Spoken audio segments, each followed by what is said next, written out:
қатты бетке еш нәрсе салмай қою керек деп ойлаймын.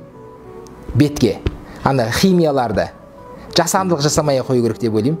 Жігіттерге енді біраз қазақи жігіттер осы нәрсеге қатты қарайды. Ана баттастырып келіпті, боянып келіпті, кірпік жалғап келіпті, ана айтып келіпті, бүйтіп келіпті жігіттерді естиміз ғой енді. Біріншіден табиғи болуы деймін да. Екіншіден қарапайым болсаңыз кездесуде. Андай бір талапшыл, бірінші кездесуде қоймай қою керек деп ойлаймын. Талаптарыңызды басқасын. Тек өзіңіз тыңдаңыз, сұрақтары болса жауап беріңіз деген сияқты.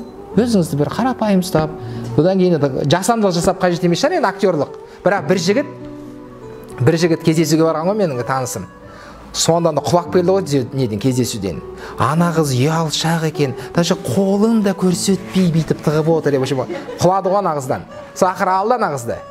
Қазір 5 баласы ма бар солардың. Мысалға деген ғой.